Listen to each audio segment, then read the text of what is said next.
Getting ready to record. It's okay. Well, Yahuwah, may you barak and guard this meeting, Yahuwah. May you make your face shine upon us today. And Yahuwah, may you lift up your and show us favor. And Yahuwah, may you lift up your face upon us and grant us shalom as we study your word. So we are starting in the new writings today, and we're going to do it chronologically, and we're going to start according to the blue letter chronology, and which starts us in Luke 1, and then we're going to go to John 1, and then we're going to go to Matthew 1, and then we're going to go to Luke 2, and then Matthew 2. That will make it. Yeah, we'll see if we make it anywhere, but we'll start with Luke 1. And with that in mind, we usually start with Joe. Joe, do you mind opening up reading for us? And then Chloe, we'll go around the room. So you'll read the next paragraph or chapter, and then Terry, and then me, and then we'll just go around as we go. And as we're reading, I expect people to, if they have an important point to make, go ahead and make it. Or if there's another reference. Yeah. Stop okay, so as we go, stop him as he's reading, stop the reading to make a comment. So let's try to let the sentence end, but then kind of interrupt after the sentence. Okay. And other references, if there's something that, he's talking about that's in like a, in the older writings or, extra biblical writings. All right. Well, I'm afraid that We're not going to get any very may do that quite a bit, because as we have studied this again, it's just chock full of information. It just is. I mean, and it's referencing things. So I don't mind taking it slow. Okay, good. Since many have indeed taken in hand to put in order an account of the matters completely confirmed among us, as those who from the beginning were eyewitnesses and servants of the word delivered them to us. It seemed good to me as well, having followed up all these matters exactly from the beginning, to write to you an orderly account, most excellent Theophilus. Theophilus. That's good enough. That you might know the certainty of the words which you were taught. I want to I'm sorry, as we go. Why, if you can see in our scriptures, they have capitalized the word word. Well, the Greek doesn't capitalize it, Hebrew doesn't capitalize, so the translators are interpreting when and where to make a word that should be lowercase to be a proper name or something. So I would like to, because I think this could be confusing, and I'm not arguing with them, nor am I embracing their capitalization, because we just don't know.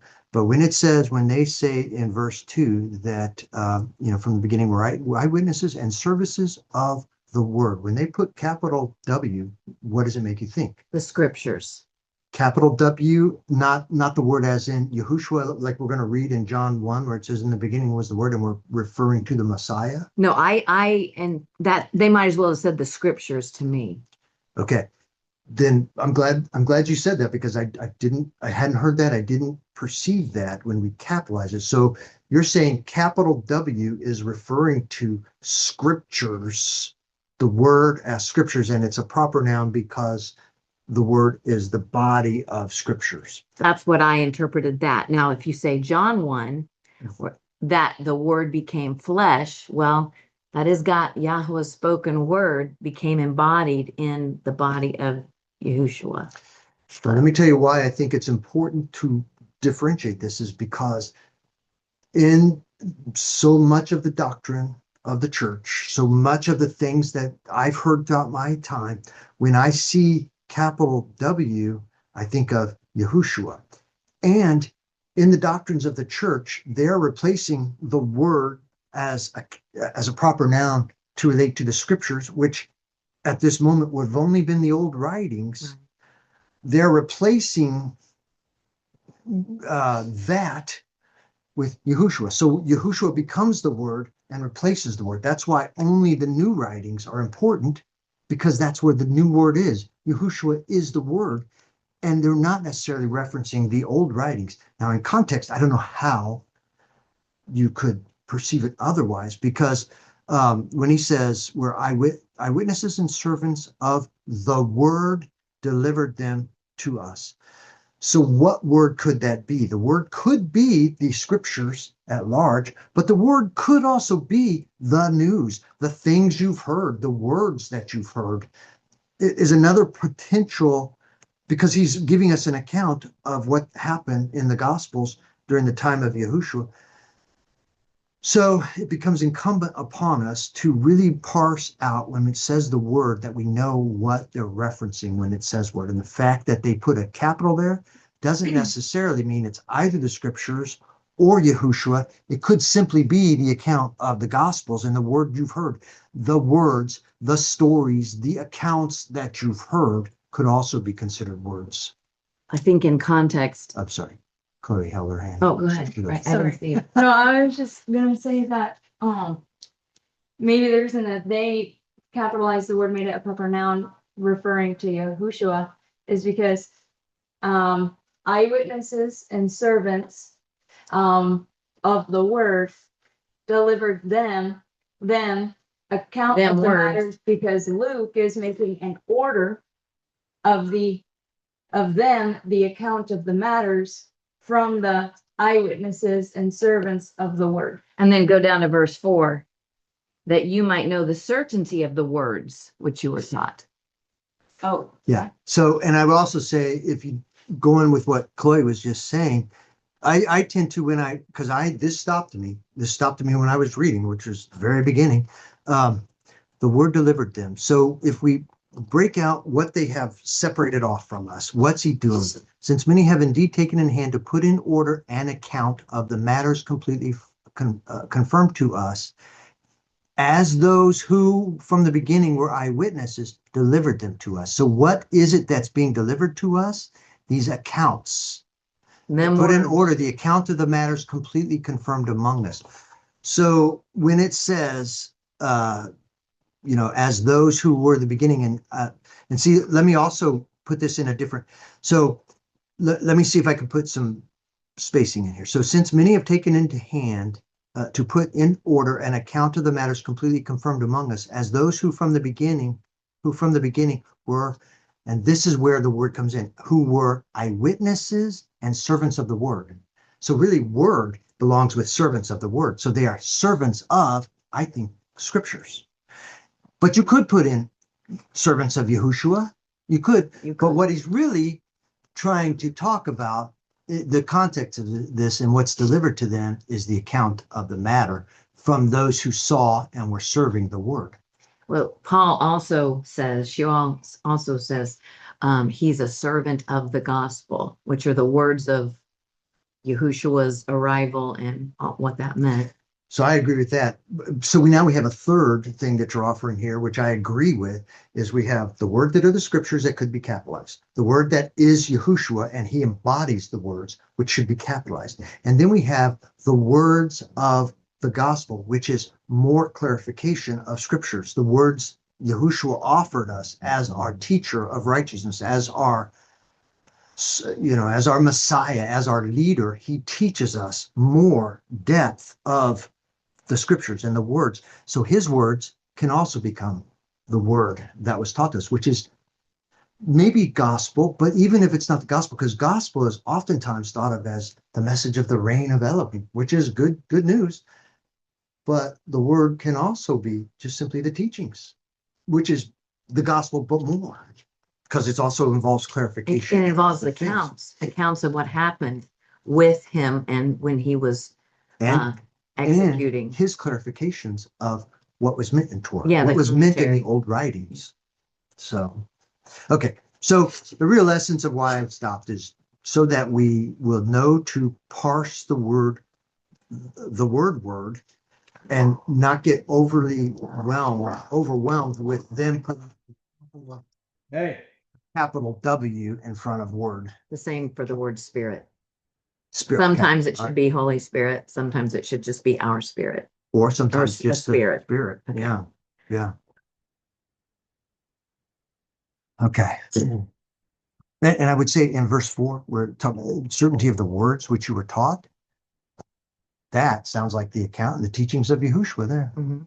And I would say that this is why we're instructed to not make run-on sentences. That's the reason why we were talking. Very good. There was in the days of Herodes, the sovereign of Yehuda, a certain Cohen named Zechariah, of the division of Abia, and his wife was of the daughters of Aaron, and her name was Elisheba. And they were both righteous before Elohim, blamelessly walking in all the commands and righteousnesses of Yahuwah. Okay. Okay. Yeah. Sorry.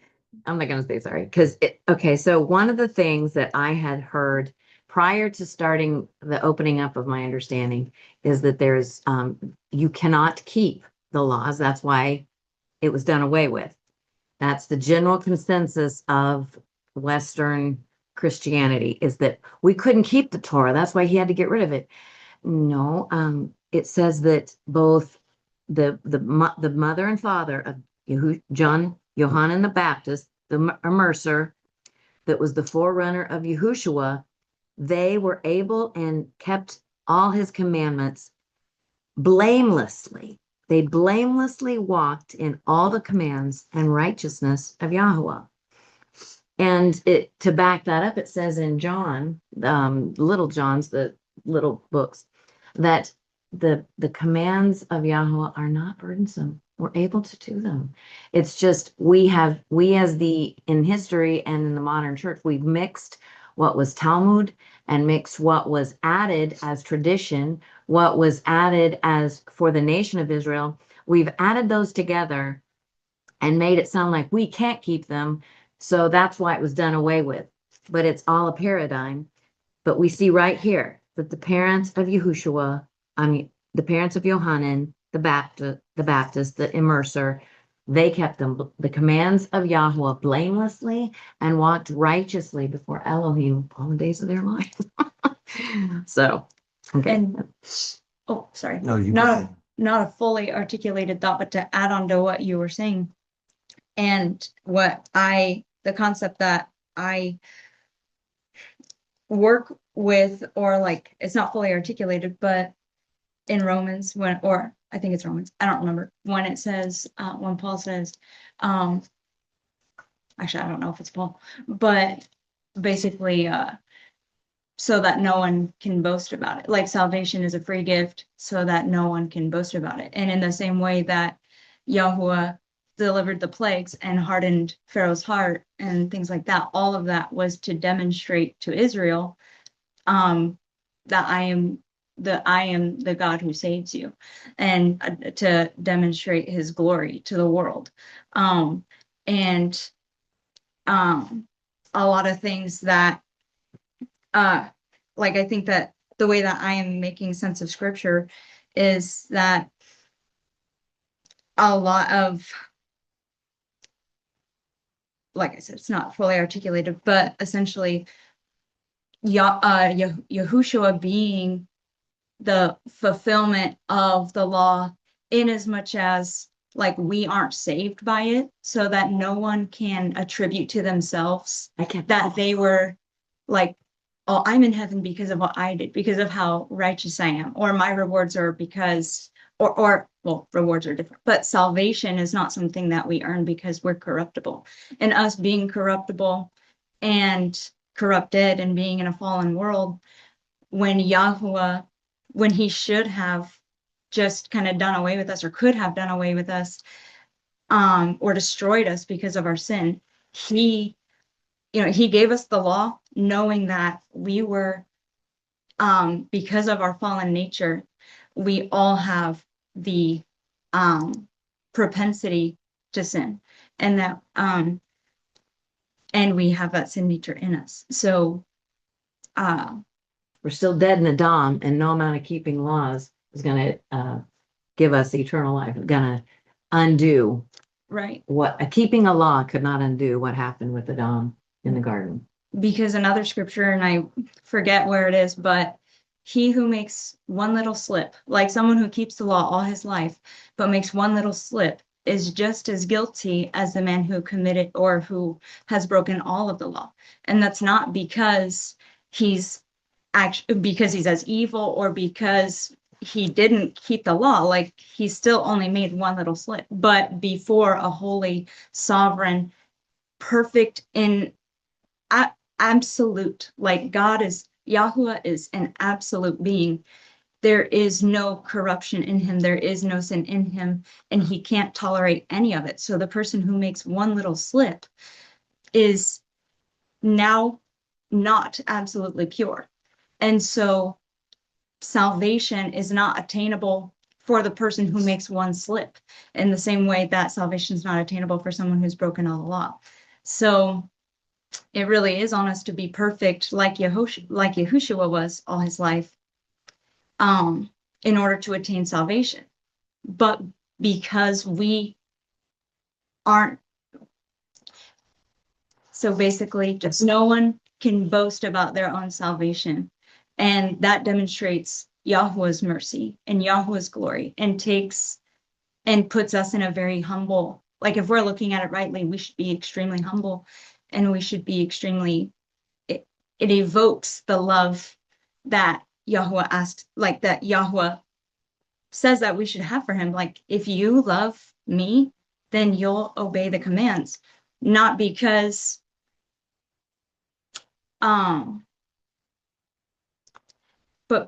Not just because you can be the Holy saved by Spirit them. recognizing what, So, yeah. so we're into the justification cannot come through the law. It has to come through the work of Yahushua, so that none of us can boast. I mean, there are all kinds of reasons why we could begin to quantify why salvation only comes through Yahushua and cannot come by the works of the law. But But it to doesn't begin solve. to make the conversation where I think that the church, Western churchianity, church, because we do not understand history, we fail to see the context that is right in front of us. You've got to understand the context of why the commands, as they are embodied in the old writings and in the laws of Moses, why it's pertinent to what Yahushua kept and why it's pertinent to our salvation. And so it actually just kind of starts here in the beginning. I would say that we need to begin to immediately set the tone that in their, what do you call it? Their civilization, what do you call that? In their Community, in culture. their community, in their culture, they're living in the ways of Israel. Yes. They are living in the laws of Moses, and all of the problems they've had are the facts born out of the fact that they did not keep the laws, were terribly bad at it. But some of them were the faithful, the righteous, those who were trying to keep the commands and were considered blameless and righteous were trying to keep it. And there was always a remnant doing that, which would be what we would call spiritual Abraham today. But just to give some context here, in the days of Herodes was a Roman installed king of the land of Judah, a particular area of the land of Judah. His power comes through. Yeah, Asmodean. No. Okay. He's Herodian. Oh, okay. He is of the Herodian dynasty, kings installed by Rome. The Hasmoneans and the Hasmonean dynasties go back to the days of the Maccabees, when Simon was installed as the high priest and was also given governorship of the same land that ultimately became what Herod began to become governor over. So the Hasmoneans were the Maccabees, who were serving as priest and king for a while until Rome conquered Greece and came in and replaced them as governors and kings, although they stayed in place as the high priesthood. But if you go back to 175, they're also the illegitimate high priesthood. They have kicked out the sons of Aaron. They have Greece kicked out the sons of Aaron and replaced it with the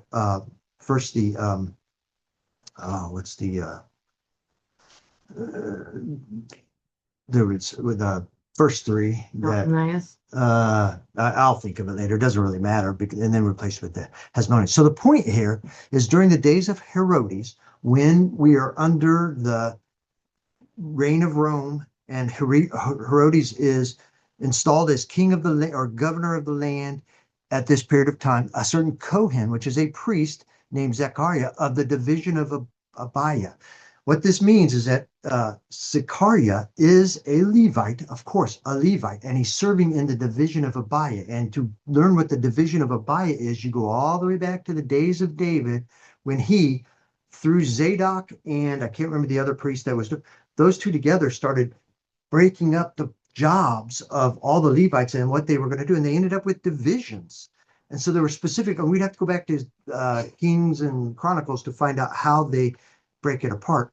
But Zechariah is a Levite of the division of Abiah, serving during the time of the division of Abiah, serving as priest in the temple. So we're going to see that Zechariah doesn't live at the temple. He comes to visit the temple and serve in the temple in the division, because it's as a member of the division of Abiah and that family within the line of Levites, it's his time to come serve. And then when it goes on to say, and his wife was of the daughters of Aaron, you've got to understand what they're saying there. Daughters of Aaron would be, we would say sons of Aaron, because the sons of Aaron are who were ordained to serve as high priests. When you are of the daughters of Aaron, you are still in the priestly line. Now, that doesn't mean, I mean, you could be a daughter, actually, you can't be a daughter of Aaron, because by the time you get back to the two sons that survived, and I had to go pull out their names to remember who they were. When you get down to it, basically, Eleazar? I'll just summarize it. Elizabeth is also a Levite of the sons of Aaron. So John the Baptist's heritage is Zechariah, who is a Levite serving in the division of Abiah, and his mother is not a priest, she's not a man, but she's of the daughters of Aaron. So he's in the high priest. He's not only in the Levitical line of priesthood, to be one of the Kohen, he's in the line of high priesthood. So John the Baptist is qualified to be high priest, not just a priest. He's qualified to be high priest. And that's important as we are building the case for the context and the community that Yahushua and John the Baptist are born into, and the role of the commands to them, which you've also then referred to. I mean, many people, those were people who were walking in commands and righteousness, but Ezra did the same thing. Daniel did this. Many people could walk. That doesn't mean in perfection, because nobody walked, except for Yahushua, nobody walked with the perfection required to get you to the next level, which is complete forgiveness of all time for your sins, which allows you into the reign of Elohim.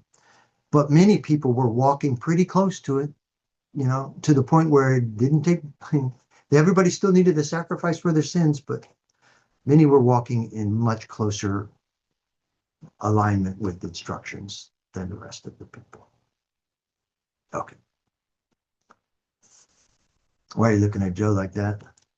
Oh, I'm not looking at, okay, like a little bit, laughing a little bit. Yeah. 20 minutes in and we've gotten Right. Nick Bird. That's probably why she's the. Is that why you were doing? Yeah. Was he starting to look impatient? No, I'm not necessarily, no, I'm not going to accuse Joe of any type of my perception, but I just wondered if Joe was like, Why did I say that they could stop me at anything? right. Would you rather us wait to hold our comments after the chapter? No, just, try and keep it short. Well, I will go along with that, except for the fact that the average person has no clue what the context is. So how do you develop the context? That's why I didn't stop you. Okay. And they had no child, because Elisheba was barren, and both were advanced in years.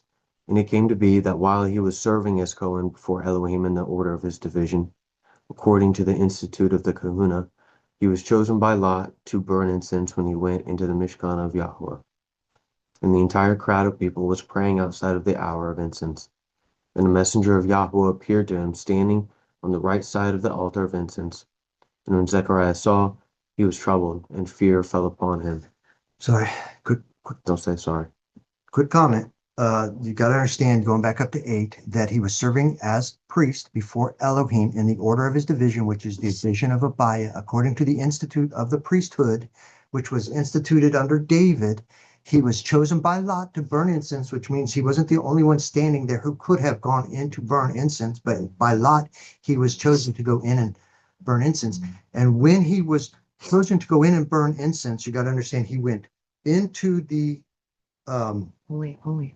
he went into the area where we have the showbread, the table of showbread, we have the altar and the table of incense, but that is not the most holy. It's not the holy of holies, because the holy of holies was on the other side of the curtain still, where the Ark of the Covenant was, and only one person could go in there. It's not, And it's once a year. and it's the high priest. Yeah, Only the okay. high priest could go in.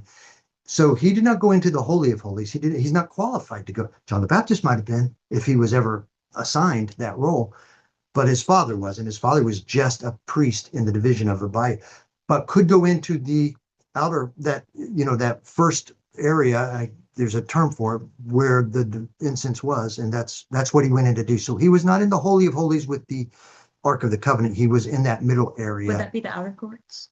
No, I don't think so. I'd have to really do justice. We'd have to go pull out the temple again and start breaking it down. And there are terms for this, but you have the Holy of Holies on one side of the curtain. Then you have this place where you get the showbread. You have the lampstand. The altar of incense.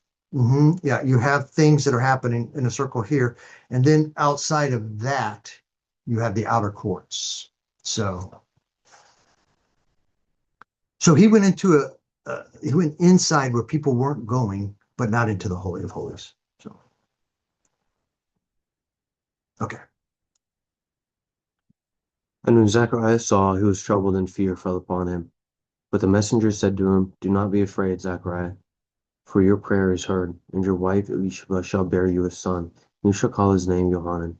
And you shall have joy and gladness, and many shall rejoice at his birth.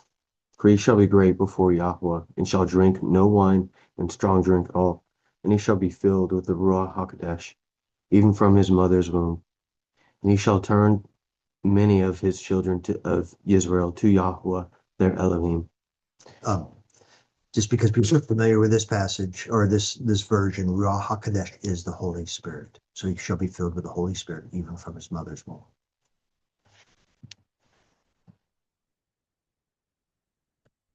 And he shall go before him in the spirit and power of Eliyahu, to turn the hearts of the fathers to the children, and the disobedient to the insight of the righteous, to make ready a people prepared for Yahweh. So this is a passage. This is from the prophet. Malachi. Is it Malachi? I thought it was Isaiah. It could be too, but at Malachi 4. Okay. And Zechariah said to the messenger, By what shall I know this? For I am old, and my wife advanced in years. And the messenger answering said to him, I am Gabriel, who stands in the presence of Elohim, and was sent to speak to you and announce to you this good news. But see, you shall be silent and unable to speak until the day of this takes place, because you did not believe my words, which shall be filled in their appointed time. And the people waited for Zechariah and marveled at his delay in the Mishkan. And when The temple, Mishkan's temple. And when he came out, he was unable to speak to them, and they recognized they had seen a vision in the Mishkan. He was beckoning to them and remained dumb. And it came to be, as soon as the days of his service were completed, he went away to his house. And after those days his wife Elisheba conceived, and she hid herself 5 months, saying, Yahweh has done this for me, in the days when he looked upon me to take away my reproach among men. Just And real then- quick, barrenness was considered a curse of the law. Yeah. It's a curse. People would have perceived what did Elisheba do?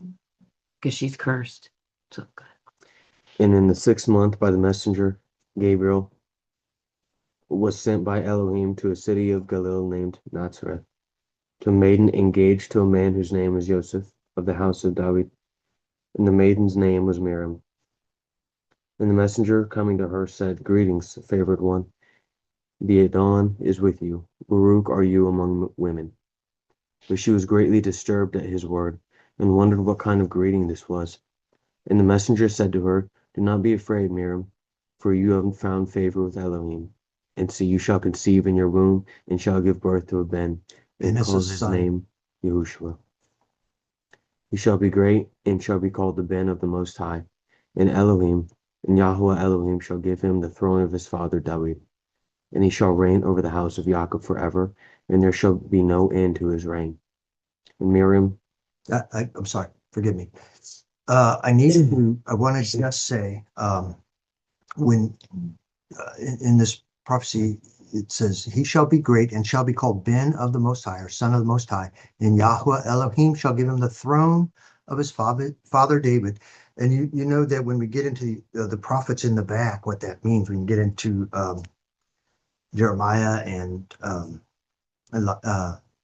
Ezekiel, we start seeing the references to the house of David and David reigning. So what I really want to point out is in 33, because many people, the teaching, the doctrine of the church is that the new covenant is to the Gentile believer, to this new group called the church, because Israel has failed, the law has failed. But the reality of it is that this Ben of the Most High, this Son, this Savior, this Messiah is coming to the house of Jacob, house of Jacob, forever, and there shall be no end to his reign. So the Messiah, Yahushua, is to the house of Jacob. How, just for a rational standpoint, how can our Messiah come, have the house of Jacob completely destroyed 40 years later, because that's all it took. You know, he came in 30 AD, and by 70 AD, all of Jerusalem is completely destroyed, and all of Israel, all the temple, everything about Israel is gone and cast. Why would he be the Messiah to the house of Jacob, only to have them disappear 40 years later? Why wouldn't it say he shall reign over the house of the Gentiles? Or you know what I'm saying?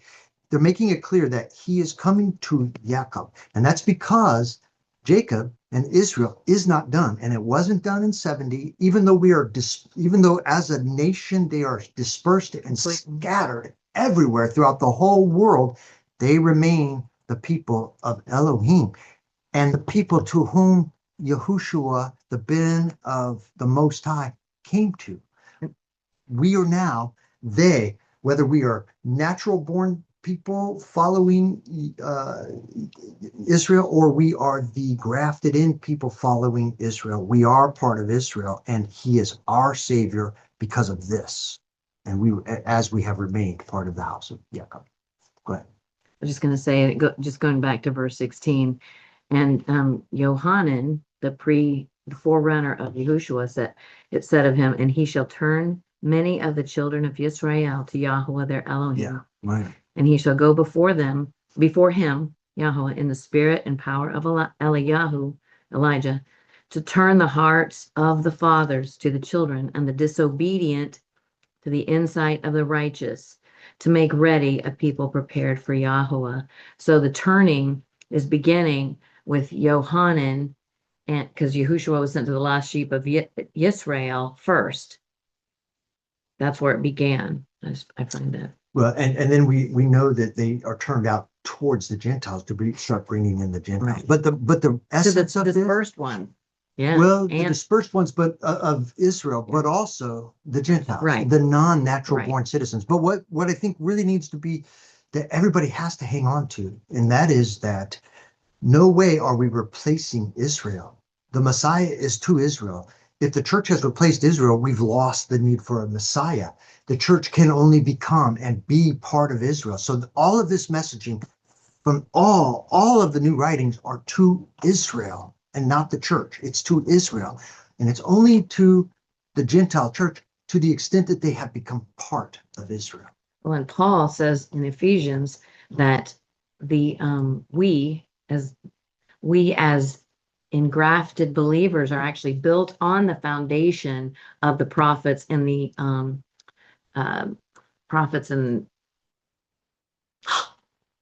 prophets. Oh gosh. That we are built on the prophets and the people of old. In other words, the people that came before us. Yeah. Where- We are built upon, we are being engrafted in to them as the foundation, Yahushua being the chief cornerstone. We are grafted into them, not starting our own building.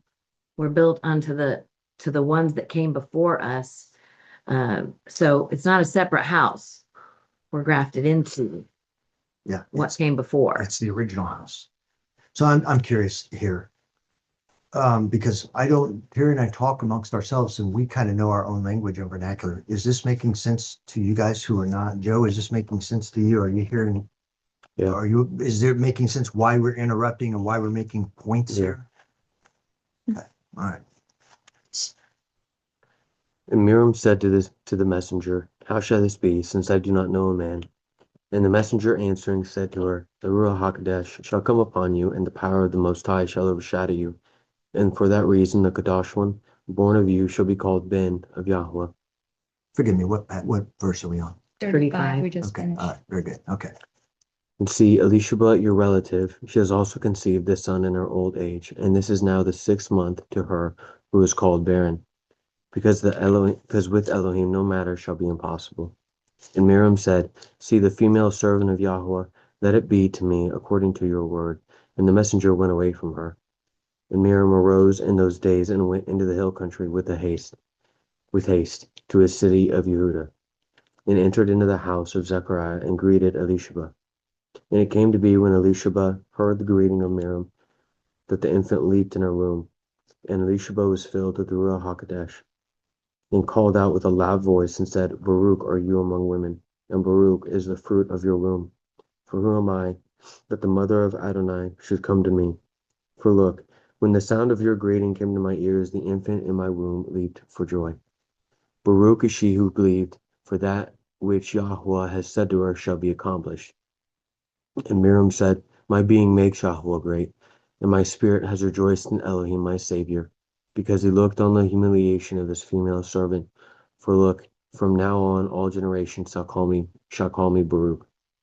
For he who is mighty has done wonders for me in Kodesh. Kodesh is his name. Kodesh is holy. That means holy is his name. You would see in the modern version. So Kodesh is holy or separate. Okay. And his compassion is from generation to generation to those who revere him. He did mightily with his arm. He scattered the proud in the thought of their hearts. He brought down rulers from their thrones and exalted the lowly. He has filled the hunger with good, and the rich he has sent away empty. He sustained Israel, his servant, in remembrance of his compassion, as he spoke to our fathers, to Abraham, and to his seed forever. And Miriam stayed with her about 3 months and returned to her home. And the time was filled for Elisheba to give birth, and she bore a son. And her neighbors and relatives heard how Yahweh had shown great compassion to her, and they rejoiced with her. And it came to be on the 8th day that they came to circumcise the child, and they were calling him by the name of his father, Zechariah. And his mother answering said, not so, but he shall be called Johanan. And they said to her, there is no one among your relatives who is called by this name. Then they motioned to his father what he would like him to be called. And having asked for a writing tablet, he wrote, saying, Johanan is his name. And they all marveled. And at once his mouth was opened, and his tongue loosened, and he was speaking, praising Elohim. And fear came on all those dwelling around them. And all these matters were spoken of in all the hill country of Yehuda.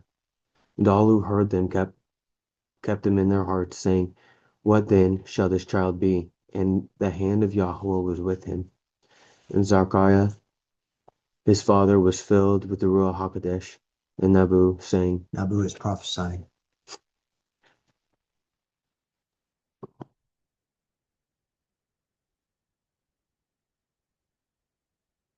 Baruch be Yahweh Elohim of Israel, for he looked upon and worked redemption for his people, and has raised up a horn of deliverance for us in the house of his servant David, as he spoke by the mouth of his Kodesh Neviim from of old, deliverance from our enemies and from the hand of all those hating us, to show compassion toward our fathers and to remember his Kodesh covenant, an oath which he swore to our father Abraham, to give to us, being delivered from the hand of our enemies, to serve him without fear.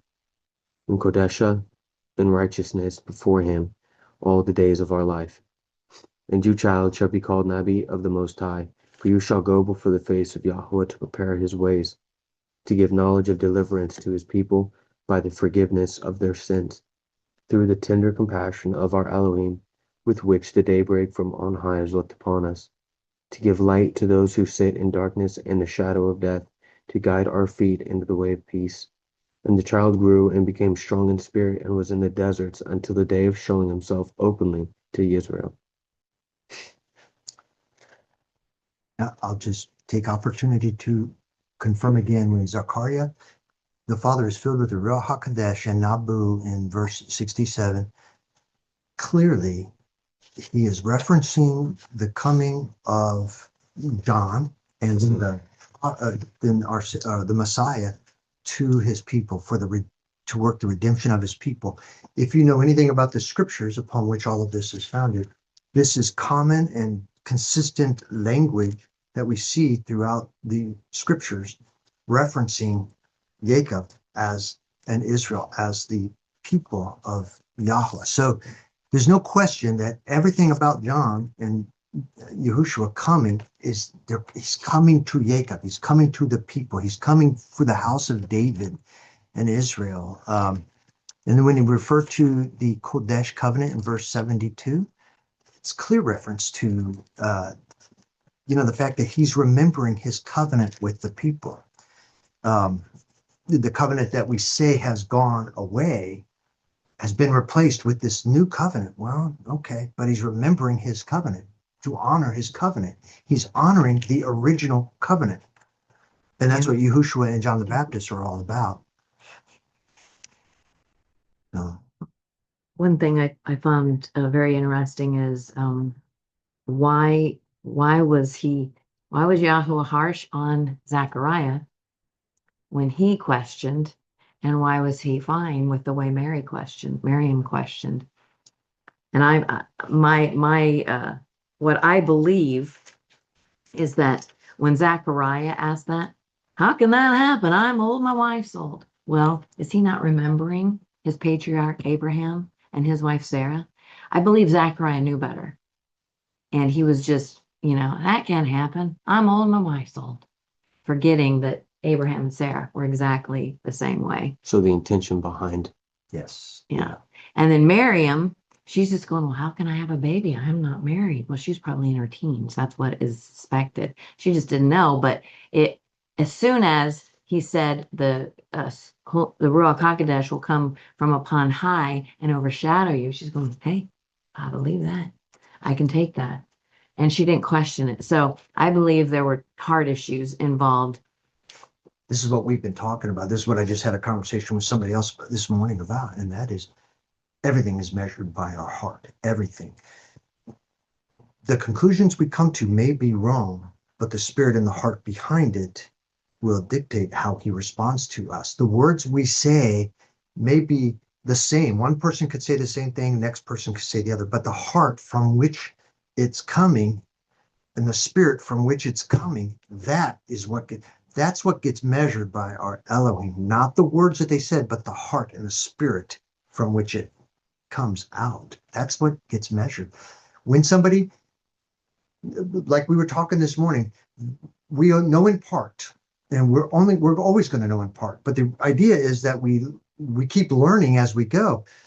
When we get to heaven and we are accounted and we find out that we were wrong about something, well, if it's an important thing that we're wrong with, the spirit with which we approached it is what will be tested. Why didn't we know? Did we not know because we didn't care enough to bother to go into it and study it? Or are we just going to take somebody else's word for it and just run with it because it's too much work to do on? Or did you go do the work to study, and then after doing all the study, you come to a conclusion that ultimately turns out to be wrong? How would Yahuwah respond to each other? The guy who didn't care enough to study, he's not going to, there's no grace there. There's no room there. The guy who just took somebody else's word for it and just didn't want to do the work, there's no grace. But the guy who studied and comes to a conclusion with honesty, I think he's going to find a little more favor, a little more room to have error. It's all about what went into everything. It's all about the heart, the spirit from which we approach things. And even in verse 50, he said, and his compassion is from generation to generation to those who revere him. Yes. So the whole idea of that Yahweh doesn't care what we do, on that it's all unconditional love, unconditional. That word keeps coming up and I keep hearing it. Unconditional. Well, no, he'll love you where you are, but as you start walking with him, you've got to start altering and changing your behavior and lining yourself up with him. But to those who revere him, he will have compassion on us. And so only he can tell who's revering him and who doesn't. And so, Well, and we're going to say something. no. Just to say something again with regard to Zechariah, here's a man that's described as blameless and righteous and following the commands. The fact that however it was he responded, the spirit behind which he responded ended up being chastised, right? He got in trouble for it because You won't be able to talk, and you wouldn't be able to talk for 9 months, 10 months. Yeah. So in the context of, gosh, if you screw up by the smallest tittle of the laws, you're guilty of it. No. The fact that we get chastised by Yahweh for any moment, because we all could in any moment have the wrong spirit that goes into something that needs to be chastised by our Father. And that's what happened to Zechariah. And Miriam's response was, that's a good response. No need for chastise. That's not to say that Miriam's not going to be chastised for later things that she does and says or earlier things. But in the moment, the spirit from which she approached didn't need to be chastised. And the spirit from which Zechariah, who was a righteous and blameless man, approached needed to be chastised to benefit Zechariah and us and everybody. Well, actually, he needed to be silenced. And it shows that our words can alter Yahweh's ultimate will. He had to shut him up. And I think that's super insightful, and I'm 100% with you guys on that. And I wonder if it's also relevant, and maybe it's not, but I wonder if it's also relevant in the way that they responded, that when Zechariah said, by what shall I know this? And Miriam, she said, but how can this be? And Zechariah didn't ask, how can this be? Because my wife is barren. He said, but by what shall I know this? No, yeah, good distinction. Asking for a sign, like, show me how I know that this will come true. Excellent. And so in response, it could have been Gabriel said, well, you want a sign? I'll give you a sign. And shut his mouth. And That's good. That's excellent, Chloe. That's good. And I saw your response. That's what I believe. I believe that Zechariah could have messed up Yahweh's will, but I thought by your response, maybe you disagreed with that. I may be wrong about it, but that was a really big deal that he be silenced. So I may be wrong that was an interesting thought. I just never. Both those are interesting thoughts. The knowing. I need to know. Abraham didn't need to know. Yahweh said, "Go get me some animals, and we'll cut a covenant." well, it speaks to the same heart position, I think, both. It does. So It kind of reminds me of some of the questions we had when Abraham was questioning about Sodom and Gomorrah, and the question he did, the questioning Ezra did when he was, and the questioning that Job did, and the questioning that was presented to Elohim receives its appropriate response in return all the time, just like Zechariah's question. That was very good. And the questions are responded to in according to appropriate the response. Yeah. Response is appropriate. John 1. Hey, can we take a break? John. Yeah, no, John 1. in the beginning was the word. And make sure you're projecting a little bit because you're speaking to this. And one other thing. Okay. When you see like the word high, go ahead and say in him was the high or the life, just because too many of these Hebrew words are just hard for people to All right. if you think about it. Wait. So you think I should say high or not say? You can say in him was high or life, and that life or high was the light of men. Just something like that. If you want, that's just a Okay. Or at least the first time, just say Yeah. hi or life, and then you don't have to say hi every Yeah. time. or life every time I mean. But okay, go ahead. In the beginning was the Word, and the Word was with Elohim, and the Word was Elohim. He was in the beginning with Elohim, or he was in the beginning with Elohim. All came to be through him, and without him, not even one came to be that came to be. In him was high, and the high and high. Okay. In him was high or life, and the life was the light of men. And the light shines in the darkness, and the darkness has not overcome it. There was a man sent from Elohim whose name was Yohanan. This one came for a witness, to bear witness of the light, that all might believe through him. He was not that light, but that he might bear witness of that light. He was the true light, which enlightens every man coming into the world. He was in the world, and the world came to be through him. If we could, just because I think this is a little bit of trouble with this. In verse 8, when it says he was not the light, he, as in capital he, is just the beginning of the sentence. So that's John the Baptist. He, in the next sentence, is Messiah, who is the true light. Yes. It's just confusing how Correct. they do that. And if I could, I'm sorry. But in the beginning was the Word, and the Word was with Elohim, and the Word was Elohim. We've always assumed, because of our doctrines and teachings, and I'm not arguing with it necessarily, that the Word then is who? Mashiach, right? The Yahushua. But we've capitalized that. But in the beginning was the Word. Would that be the written Word? Would that be the Word as it, or is the Word actually speaking of a personage, or is it the body of the Word? I don't know. Just, I know that's a discussion as we and believers are trying to parse out what is meant by the Word throughout all of the new writings that we talked about in Luke as well. We'd have to completely understand spirit, Yeah. I believe, to understand, because Yahushua said in John 6:63 that the words that I speak to you are spirit and they are life. So we'd have to understand all of that concept to understand when he's saying word, is it Yahushua, the being, the first created being, or who is God, or is it the words that Yahweh spoke that became Yahushua? I don't know.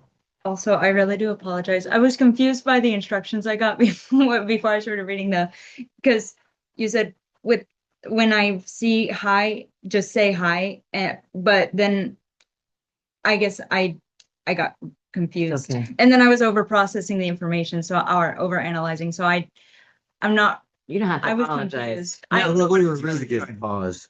You need to. What we were really just saying is I don't people know. don't know what high is. So we were just, so that people, when they hear high, know it means the Kind of like Ben. That's it. So am I supposed to train? No, it's done. People have heard what high is when we read high. Now they know it's life. So Okay, sorry. No, it's Sorry. fine.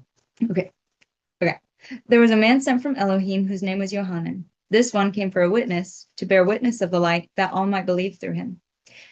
He was not that light, but that he might bear witness of that light.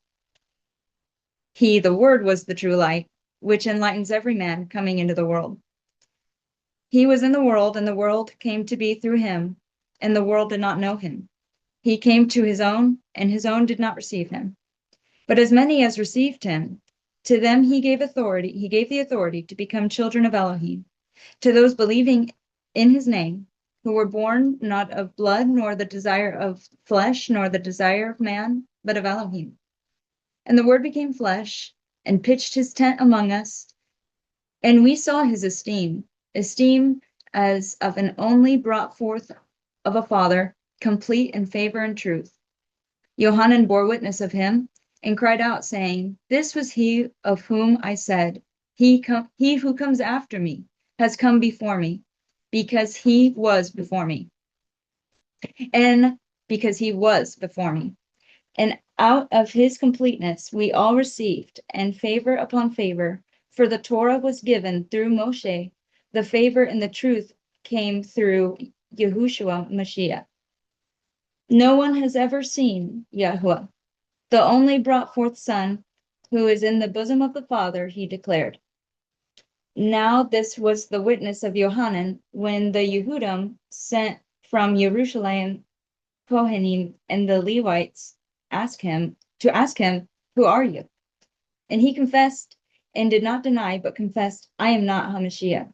And they asked him, Who then are you? Eliyahu? Okay, if I could just quickly, the Yehudim would be people of the land of Judah or Yehuda, often referred to as Jews, but it is more than just the tribe of Jews. It's from the people of the southern kingdom, which are Yehudim. And then when Jerusalem is Jerusalem, Kohanim, of course, is the priesthood, and Hamashiach is the Messiah, just for people who are not familiar with the words of this translation. Okay, go ahead. And they asked him, Who then are you? Eliyahu? And he said, That's Elijah, by the way. So he said, I am not. Are you the Nabi? And That's prophet. Sorry. No, I'm doing it. I'm sorry. No, I think it's important. I just think It is. I'm sorry. Go ahead. Go ahead. Are you the Nabi? And he answered, No. No means no. Just teach. Therefore they said to him, Who are you? So that we give an answer to those who sent us. What do you say about yourself? He said, I am a voice of one crying in the wilderness. Make straight the way of Yahweh, as the Nabi Yeshayahu said. Is that Isaiah? That's Yeah. Isaiah. Yes. Thank you. You show you. And those sent were of the Pharisees, and they asked him, saying, Why then do you immerse if you are not Hamashiach, nor Elijah, nor the prophets? Yohanan answered them, saying, I immerse in water, but in your midst stands one whom you do not know, the one coming after me, who has come before me, whose sandal strap I am not worthy to loosen. Give me just a second here. I want to go back up to Verse 17. 19, where it says, this was the witness of Yohanan when Yehudim sent from Jerusalem Kohanim and Levites to ask, Who are you? So, yes. And who sent him? The Pharisees. So, one of the things your mom and I have been trying to figure out is how do we reconcile if the Pharisees are of the grouping of people that belong to the illegitimate priesthood of the Hasmoneans and the what's the other priesthood? It's not the Aaronic priesthood. So the Pharisees are not representing the true high priesthood, but that doesn't mean the Levites are. The Levites, just like Zechariah was operating as a Levite in his division of Abiah, operating as a Levite. But you can have Levites who are being true to the Levitical system and the ways of Torah, and then you have Levites who have given their allegiance to the Pharisees and the leaven that the Pharisees are going to share.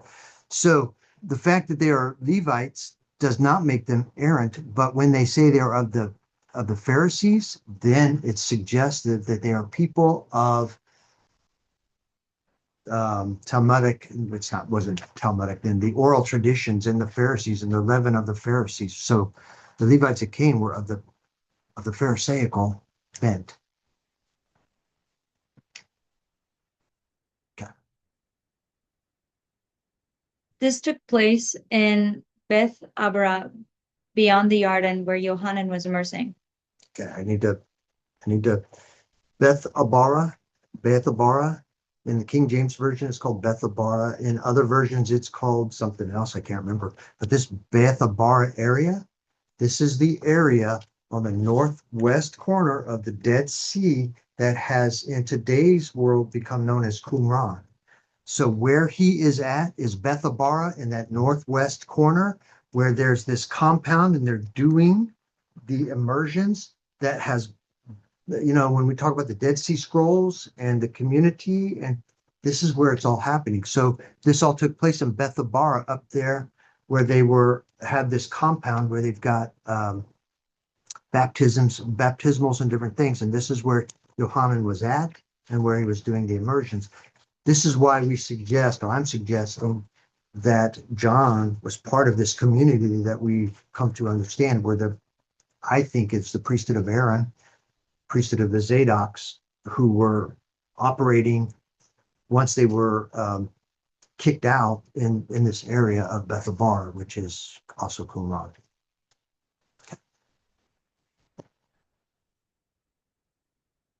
On the next day, Yohanan saw Yahushua coming towards him and said, "See the Lamb of Yahweh who takes away the sin of the world. This is he of whom I said, After me comes a man who has come before me, for he was before me. And I did not know him, but that he might be revealed to Israel. Therefore I came immersing in water." And Yohanan bore witness, saying, "I have seen the Ruach coming down from the Shamayim like a dove and remain on him. And I did not know him, but he who sent me to immerse in water said to me, Upon whom you see the Ruach coming down and remaining on him, this is he who immerses in the Ruach HaKodesh. And I have seen and have witnessed that this is the Son of Yahweh." Again, the following day, Yohanan was standing with two of his Talmidim Which are disciples. and looked at Yahushua walking. He said, "See the Lamb of Yahweh." And the two Talmidim heard him speaking, and they followed Yahushua. And Yahushua turning and seeing them following, said to them, "What do you seek?" And they said to him, "Rabbi," which translated means teacher, "where are you staying?" And he said to them, "Come and see." And they went and saw where he was staying and remained with him that day. Now it was about the 10th hour. Andrew, the brother of Shimon, is that Simon? Yes. Kepha, On, yep, is that Peter? Kepha yes. was one of the two who heard from Yohanan and followed him. First he found his own brother Shimon and said to him, "We have found Hamashiach," which interpreted is the anointed. And he brought him to Yahushua, and looking at him, Yahushua said, "You are Shimon, the son of Yonah. You shall be called Kepha," which translated is a stone. On the following day, Yahushua wanted to go to Galil, and he found Philippos and said to him, "Follow me." And Philippos was from Bethsaida, the city of Andrew and Kepha. Philippos found Nathanael and said to him, "We have found him whom Moshe wrote in the Torah, and the Nevi'im, Yahushua of Nazareth, the son of Joseph." And Nathanael said to him, "Is it possible for any good to come out of Nazareth?" Philippos said to him, "Come and see." Yahushua saw Nathanael coming toward him and said of him, "See, truly a Israelite, in whom there is no deceit." Nathanael said to him, "From where do you know me?" Yahushua answered and said to him, "Before Philippos called you, when you were under the fig tree, I saw you." Nathanael answered and said to him, "Rabbi, you are the son of Elohim. You are the sovereign of Israel." Yahushua answered and said to him, "Because I said to you, I saw you under the fig tree, do you believe? Greater than that you shall see." And he said to him, "Truly, truly, I say to you, from now on you shall see the heavens opened and the messengers of Elohim ascending and descending on the son of Adam." That one did need a lot of translation. I thought that was, yeah, that was difficult for me. So, this is something I've been working out, because there are certain scriptures that have been received a certain way, and I'm trying to work it out. But, so let's go to, verse 16 and 17. And out of his completeness or fullness, 16 or 17 of, John, oh, okay, 16. I okay. Started wrong spot. and out of his completeness or fullness, we all received, and favor upon favor. For the Torah was given through Moshe, the favor and the truth came through Yahushua HaMashiach. So we always used to interpret that.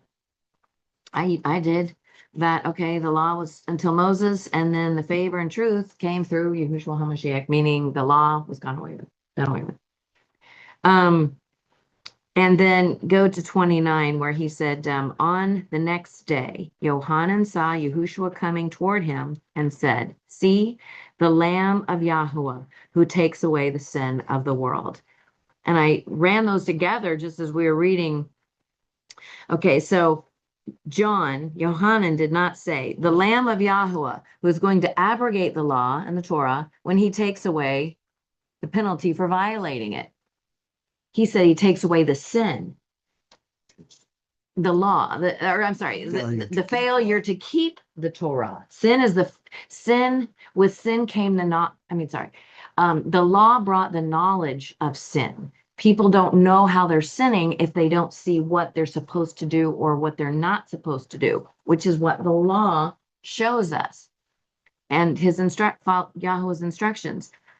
But so through Moses, the law came through. He was the one that Yahweh called up on the mountain and spent 40 days in the kabod, in the glory, in the esteem. And he got the history of mankind and got the law written on the stones, the 10 commandments, the 10 words by Yahweh himself with his very finger. Yahweh's finger engraved those laws. And then it says, and then the favor and the truth came through Yahushua HaMashiach.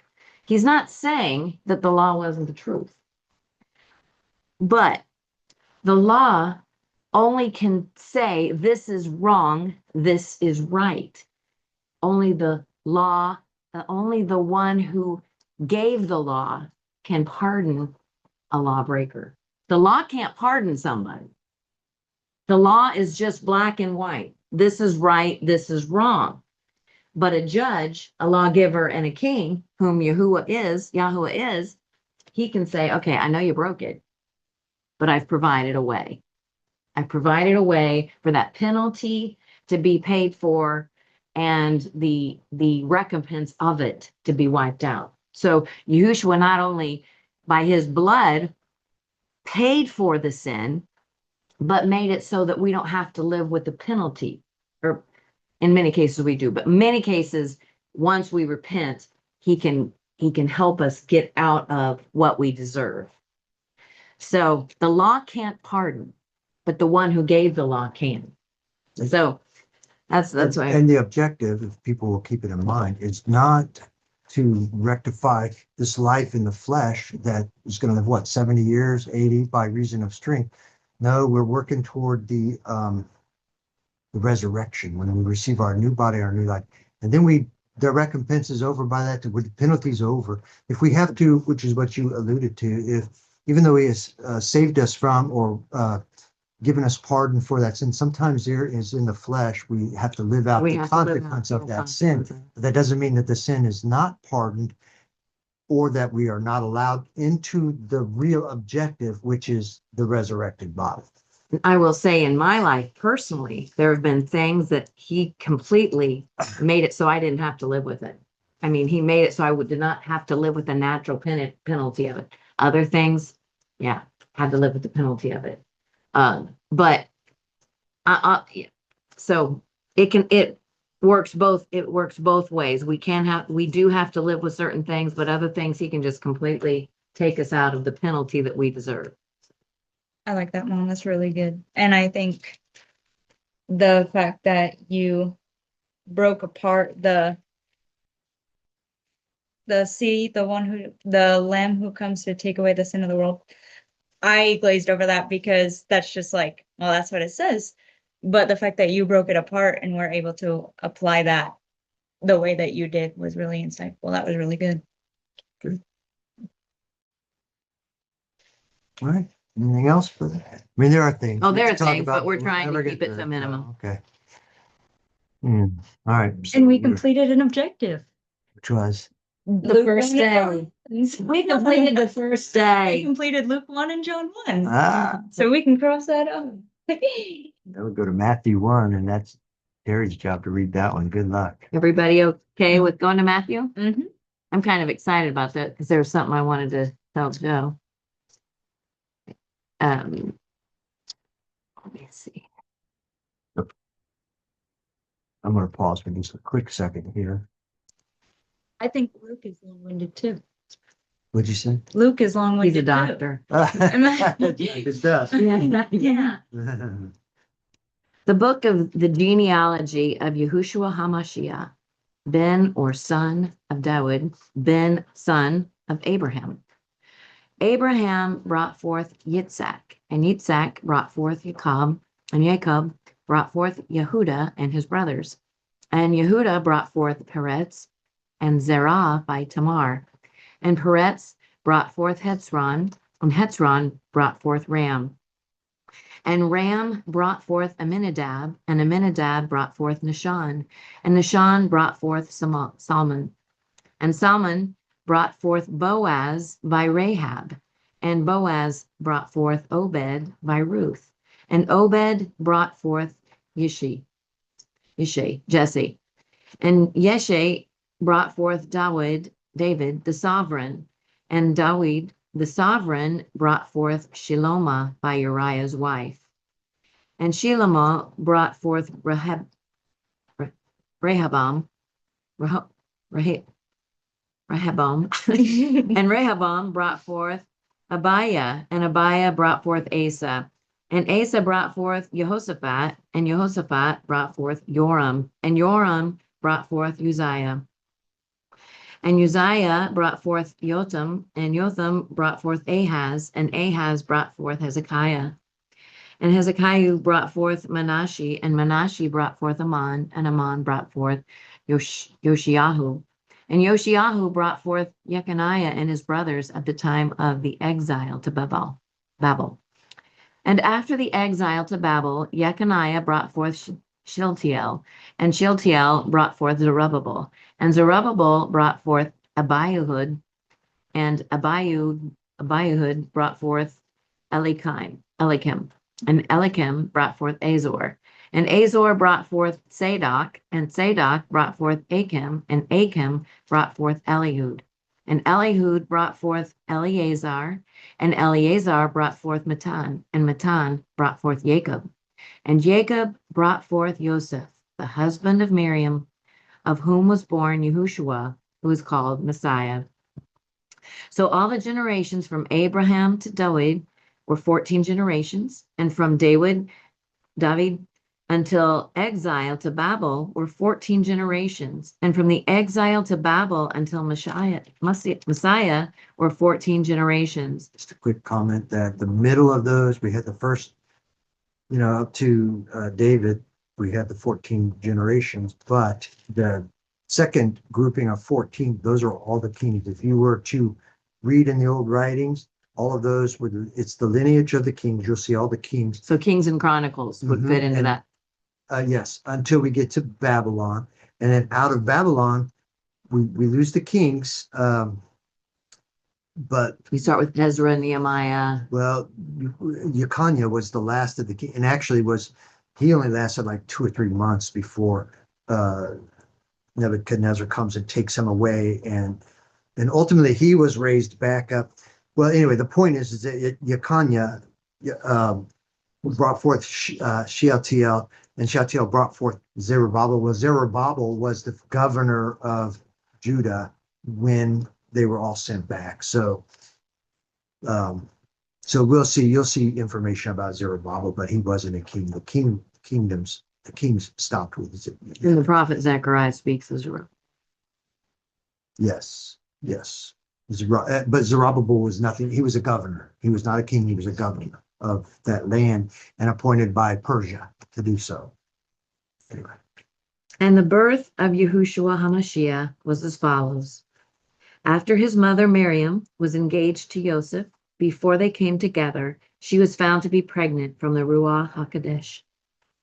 And Joseph, her husband, being righteous and not wanting to make a show of her, had in mind to put her away secretly. But while he thought about this, see, a messenger of Yahweh appeared to him in a dream, saying, Joseph, son of David, do not be afraid to take Miriam as your wife, for that which is in her was brought forth from the Ruach HaKodesh. And she shall give birth to a son, and you shall call his name Yahushua, for he shall save his people from their sins. And all this came to be in order to fill what was spoken by Yahweh through the prophet, through the Nabi, saying, see, a maiden shall conceive, and she shall give birth to a son, to a Ben, and they shall call his name Emmanuel, which translated means El with us. And Joseph, awakening from his sleep, did as the messenger of Yahweh commanded him, and took his wife, but knew her not until she gave birth to her son, the firstborn, and he called his name Yahushua. Okay. Actually, Luke 2, it's going to be long no matter what. We could go to Luke 2. I don't know that there's a lot to comment to, but it's a long version. We can go there and I can read it pretty quickly. You guys want to do that? Okay.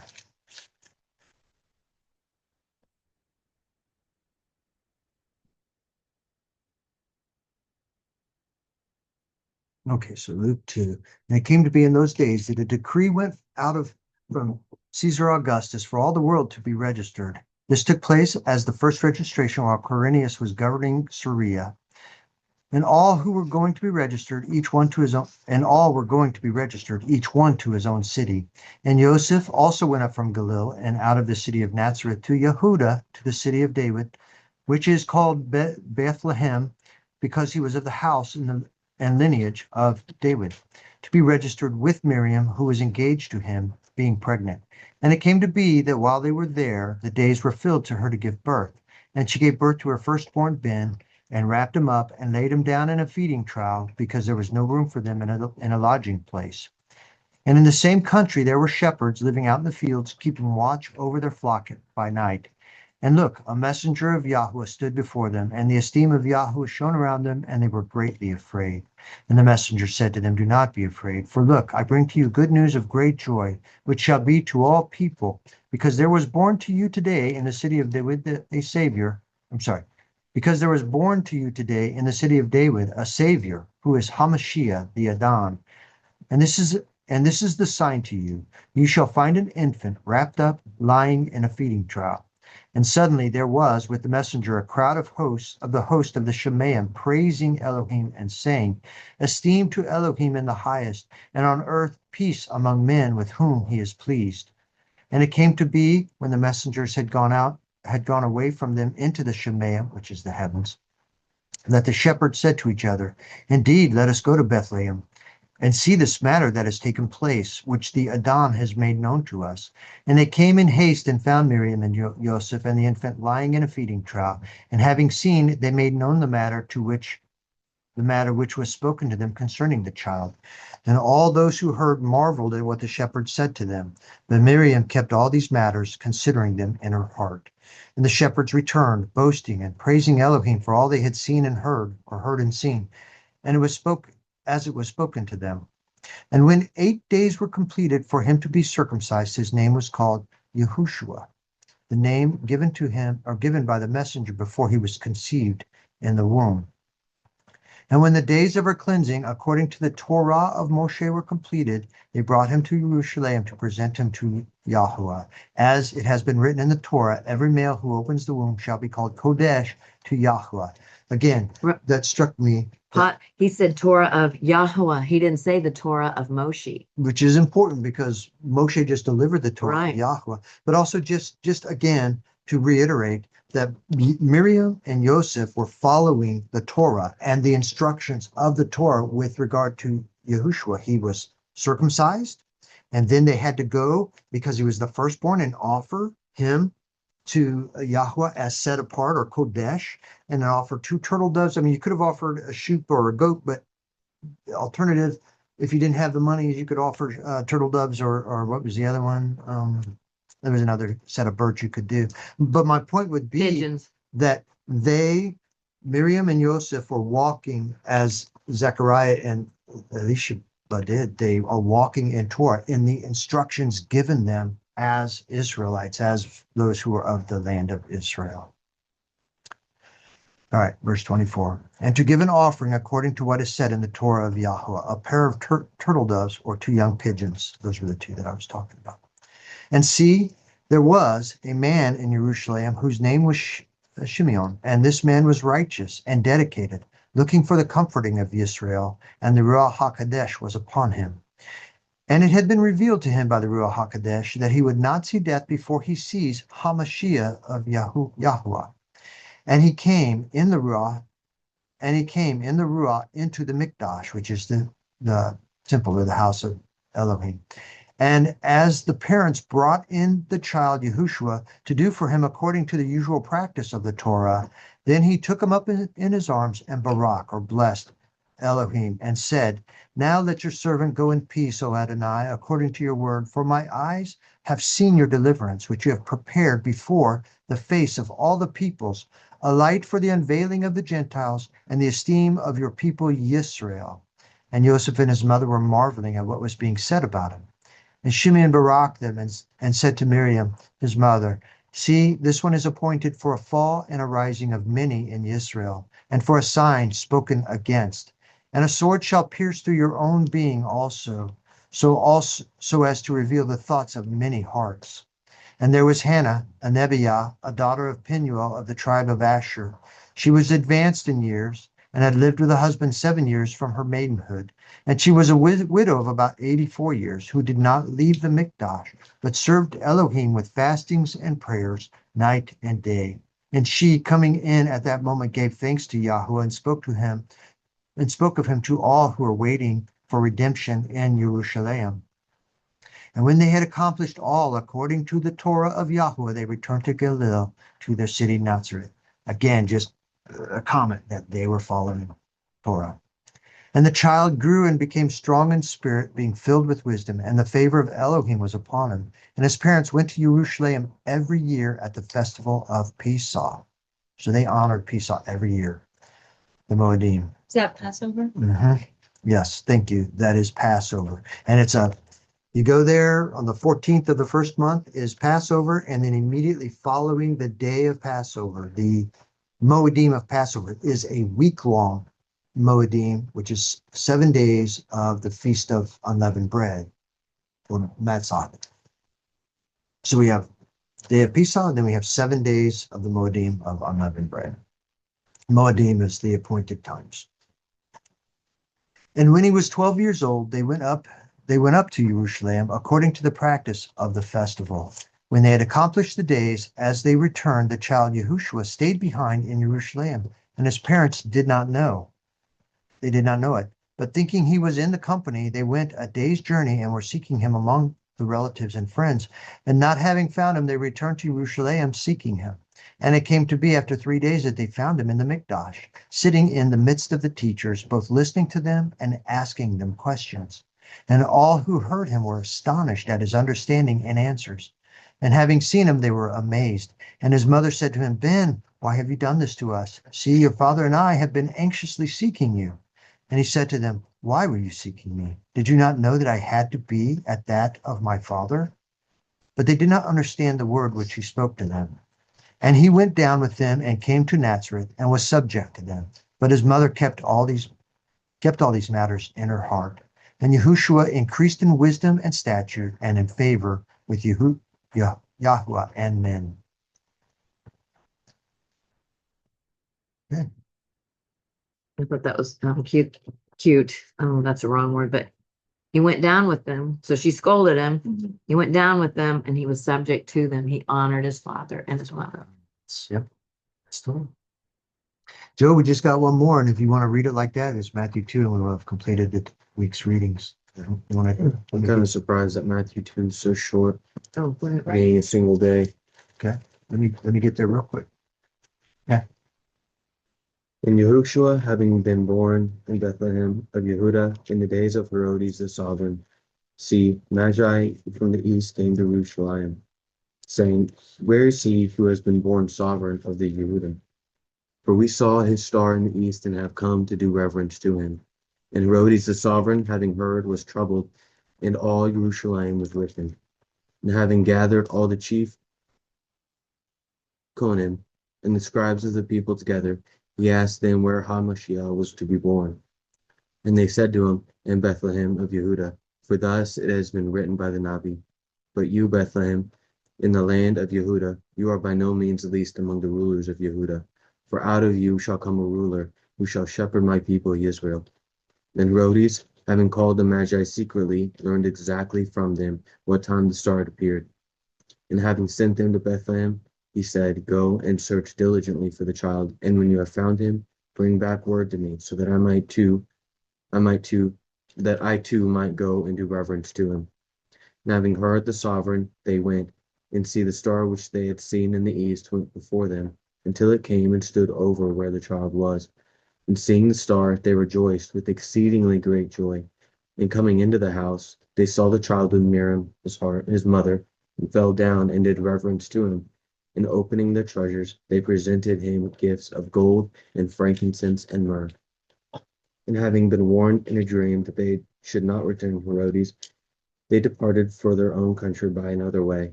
And when they had left, see, a messenger of Yahweh appeared to Joseph in a dream, saying, Arise, take the child and his mother, and flee to Mitzrayim, and remain there until I bring you word. For Herodes is about to seek the child to destroy him. And rising up, he took the child and his mother by night and departed from Mitzrayim, and remained there until the death of Herodes, to fulfill what was spoken by Yahweh through the Navi, saying, Out of Mitzrayim I have called my Ben. Then Herodes, having seen that he was fooled by the Magi, was greatly enraged, and sent forth and slew all the male children in Bethlehem and in all its borders, from 2 years old and under, according to the time which he had exactly learnt from the Magi.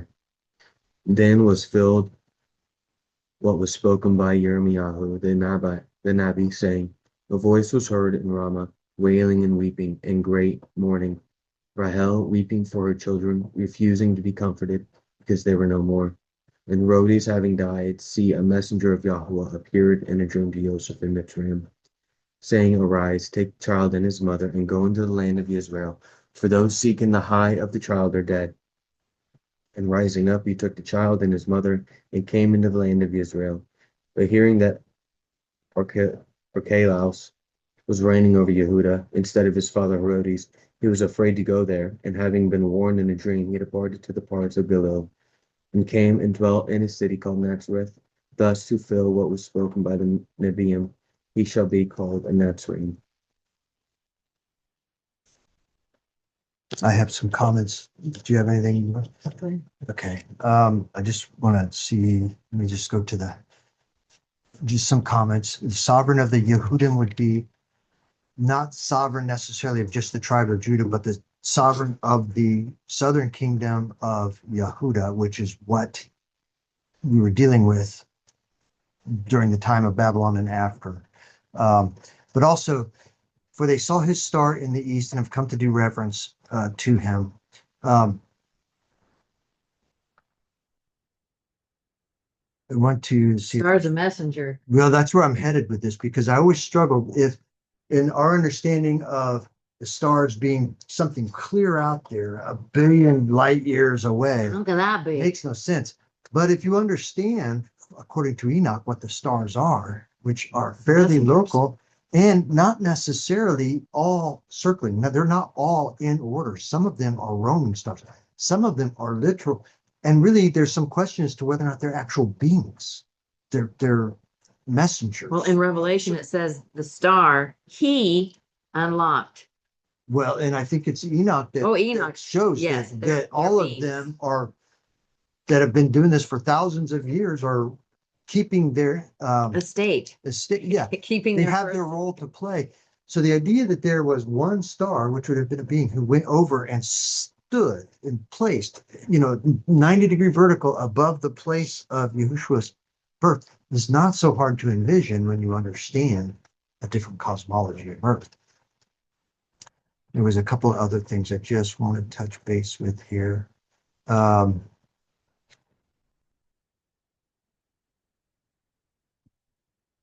Some other, I almost interrupted, but I didn't. I should have. I'd have to go look in. Oh, verse 18. A voice was heard in Ramah, wailing and weeping, in great mourning, Rahel weeping for her children, which would be Rachel. This is actually Jeremiah. I think it's either 31 or 32. But the context of this actually has to do with the new covenant. And I'm not going to go into it here. But while we have taken this and applied this to Rachel, which would we associate with Israel and the mother of Israel, and their children being wiped out, and that she's weeping and crying and won't be comforted for the weeping of her children because of what Herodes had done. But I would say that Rachel or Rahel had many occasions to weep throughout all of the history of Israel. I mean, when Babylon took, conquered Jerusalem, when Assyria was conquered by, I'm sorry, when Israel was conquered by um, Assyria. But the context of Jeremiah is a voice of one heard Ramah wailing and weeping, who can't be comforted because of the loss of her sons. But immediately following this is Jeremiah's, but Rachel, don't cry, because there is hope for your sons. They will live again. The reward is coming.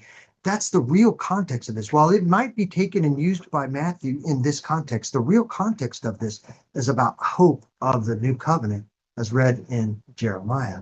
And it's right after that where we learn of the new covenant. So you have to go to Jeremiah to see what the context of a voice was heard in Ramah wailing and weeping, but it's all about the redemption. It's all about the resurrection and the hope for the children who have been lost, because the reward is coming. I think that's it That's for good. me. Yeah. Anybody else got anything? I guess that's it. Right. Yeah. Yep. Yeah, I'll go ahead and pause this though.